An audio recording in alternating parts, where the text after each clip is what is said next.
Now with .11 AC advantages, the first one we will discuss about is the modulation 256 QAM.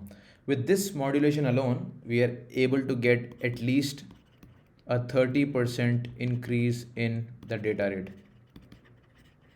Okay, now that is possible with the new advanced modulation of 256 QAM, but also it requires, if you are using 256 QAM, you're also required that the receiver has high power and good receiver ability. So the downside is that the receiver, I won't say it's a downside, but it's just something FYI, that the receiver with 256 QAM modulation, the receiver requires high power and good receiver ability.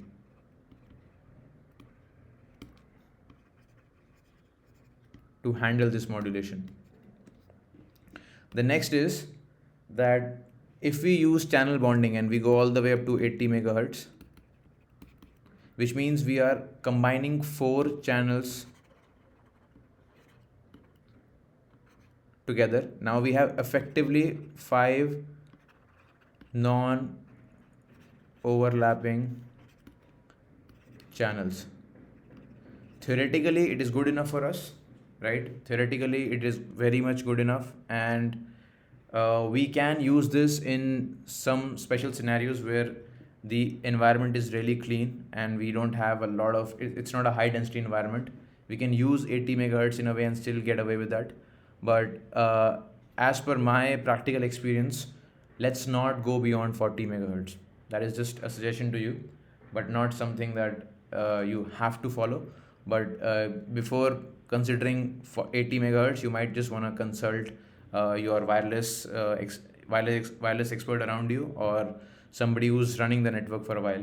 You should know and discuss it with him. So do not go for 80, stick to 40 or 20. That's my suggestion.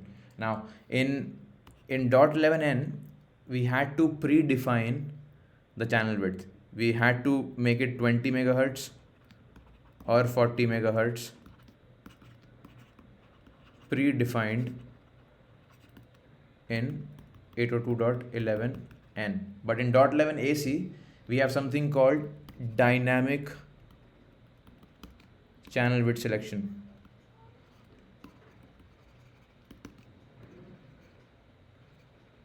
Okay, in this dynamic channel width selection, we don't have to initially decide what width to choose. In .11 AC, the width can be chosen per frame basis. Okay, the transmitter depending on the spectrum available. So it can initially, send one frame on, let's say 80 megahertz, and then let's say the first frame went on 80 megahertz. It is possible that the second frame is sent on only on 40 megahertz width. So it is dynamically adjusting the channel width depending on the spectrum available, and that's an advantage for .11 AC to handle this traffic in a more efficient way. That's one advantage of .11 AC, which helps us managing the network a lot better than .11n. Cool. The next one is beamforming. In .11n, we supported multiple types of beamformings like explicit beamforming, implicit beamforming, transmit beamforming. Now the problem with that is that beamforming has to be configured identically on both transmitter and receiver, and since .11n standards, we could not get that to match most of the times on transmitter and receiver. We could not make use of this technology in .11n. But in .11 AC, we have predefined this with NDP beamforming, which means all the transmitters and receivers who are supporting beamforming, they both have to support this beamforming for it to work. Now this is quite advantageous for us because now we can make full use of the technology called beamforming. Now beamforming is only, I would say, effective in the mid-range. Okay, if my receiver is quite close to the AP, then he's anyway on a very high data rate. Beamforming may not help him move up a data rate. Okay, but if the client is somewhere in the middle range at a decent data rate, and if he's able to make full advantage of beamforming, then he can actually move up a database, and the gain can increase by at least 3 dB, which will help him move up a data rate. And if the client is really far away, then he anyway cannot take advantage of beamforming. So it's only in the middle range where this technology of beamforming can be made use of. Too close, too far, it doesn't matter. It won't really be as effective. Okay. Now, what exactly is multi-user MIMO? Let's just discuss a bit about this, just in brief. I have a client, or I have an AP that is let's say a 3x3 AP, and I have a client here that's a 1x1, or a laptop here, or a smartphone here which is a 1x1, another smartphone here which is again a 1x1. In .11n, okay, in .11n I could talk to one client using my 3 antennas and send out ABC or 1 2 3 using spatial multiplexing. But in .11 AC, okay, in .11 AC, I can use this antenna to talk to this client using beamforming. I can beamform and just narrow my communication towards the receiver. Similarly, I can use this antenna and talk to this client here using beamforming, and I can also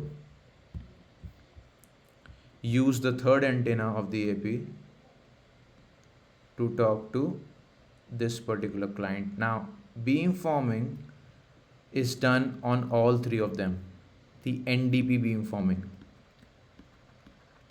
Okay, now this is multi-user MIMO. We are doing multiple input, multiple output for multiple users here, right? Now, the thing is that it is not as easy as it sounds, because when deploying it, the AP not only has to take care of the positions of all these three clients with each other, it also has to make sure that these three clients are spaced well from each other as well. That is why in a continuously moving network, when the clients are moving here and there all the time, it is difficult to implement multi-user MIMO.